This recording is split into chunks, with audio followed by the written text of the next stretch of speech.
Bon, bonjour à toutes et à tous. Bon, on se retrouve sur cette chaîne qui est plutôt inactive.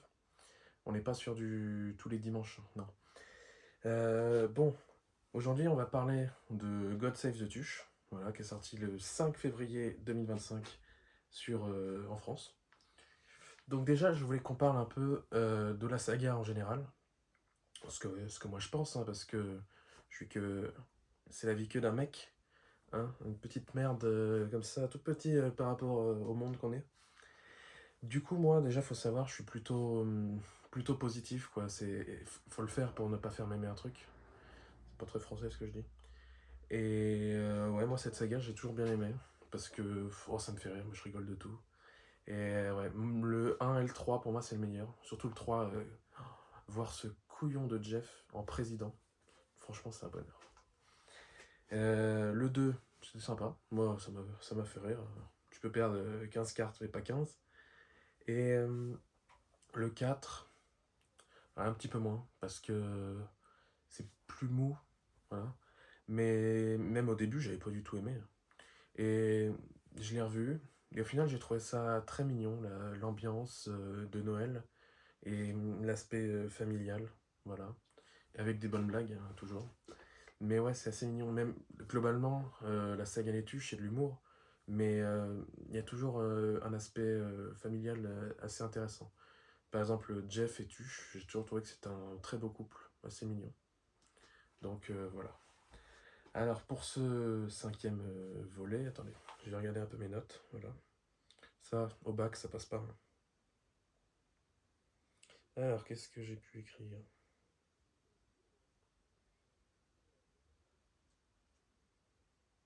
Hum, hum, hum. Ok, ouais. Donc moi j'ai beaucoup aimé, hein. Pour moi, c'est au-dessus du 2 et du 4.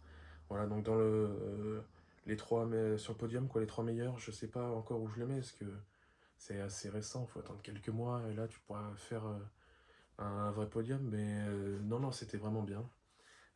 Comme d'hab, ça marche toujours, c'est dépayser les protagonistes, c'est c'est toujours c'est facile, mais franchement, ça marche très très bien.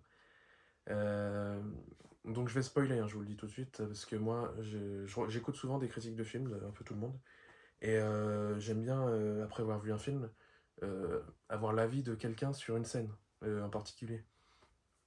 Donc genre, quand t'écoutes une critique d'Avengers Endgame, et que le gars il spoil, enfin il spoil pas, et que tu voulais entendre son avis sur la grosse scène Avengers Assemble, bah, t'es tout de suite déçu, quoi. Donc non, non, cette chaîne, je spoilerai tout le temps. Euh, donc du coup, ouais, moi j'avais pas trop regardé les bandes annonces, donc j'ai eu quelques surprises au départ, je comptais pas aller le voir, alors que j'aime bien. Et non, non, c'était très bon. Déjà, on va revenir sur la réal de Jean-Paul Rouve, hein, qui succède à Olivier Barou qui avait fait les quatre premiers. Et c'était vraiment. Enfin, moi j'ai trouvé ça mieux réalisé que pour les quatre premiers. Genre les scènes du début où on voit comment va la famille depuis la dernière fois. C'était. Il y avait même les stades, enfin la scène des stades, avec le stade de Bouzol de France, avec 81 000 places. C'était assez marrant.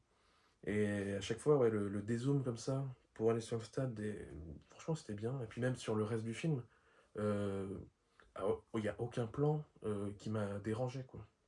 Où je me dis non, la caméra elle est n'importe comment.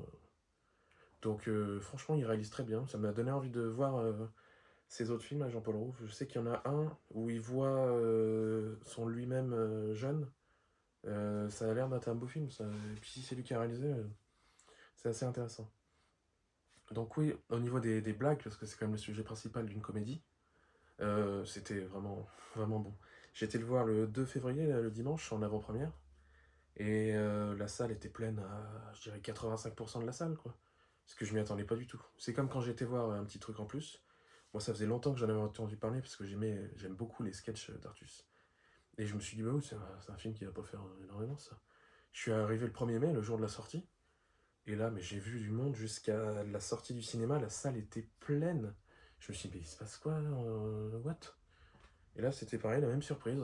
Après, c'est parce que c'est une avant-première un dimanche, donc je pense pas que le succès peut-être sera enfin, que les salles seront aussi pleines le reste du temps, quoi, à part peut-être oui, les week-ends. Mais ouais, et du coup, c'était plein.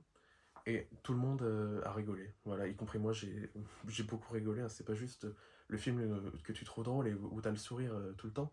C'est vraiment, t'es là, mais tu rigoles comme ça. Et franchement, ouais, je m'y attendais pas. Parce que déjà, ouais, j'ai pas vu beaucoup de bandes annonces, et comme je vous l'ai dit, et c'était une bonne surprise. Genre, déjà, la blague je l'avais pas vu, la blague où il roule à droite. Et ses explications sont nulles à chier juste parce qu'il veut pas rouler à gauche. Et que tu vois tout le monde qui leur casse les couilles.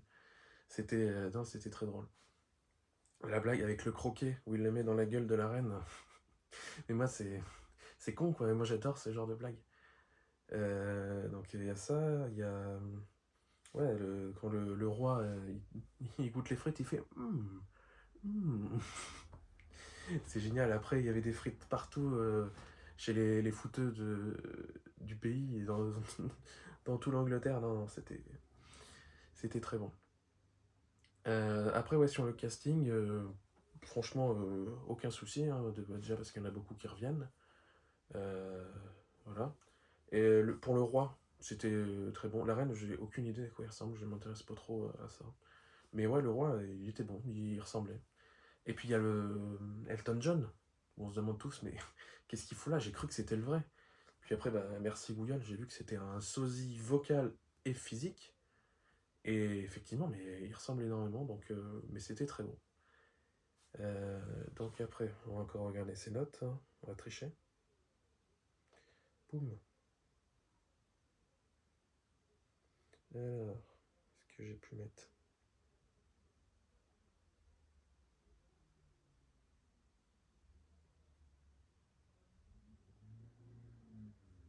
D'accord, une bagnole.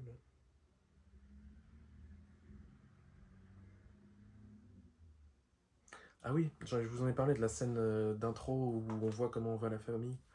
Et ben, le coup du parfum frite. Mais qui veut avoir un parfum et puer l'huile de friture? Personne. Et personne, mais franchement, s'ils en vendent pour du dérivé du film, je vais avoir envie de m'acheter un petit flacon pour essayer, quoi. Puis Mamie Suze qui baigne dans la Suze, ça c'était drôle.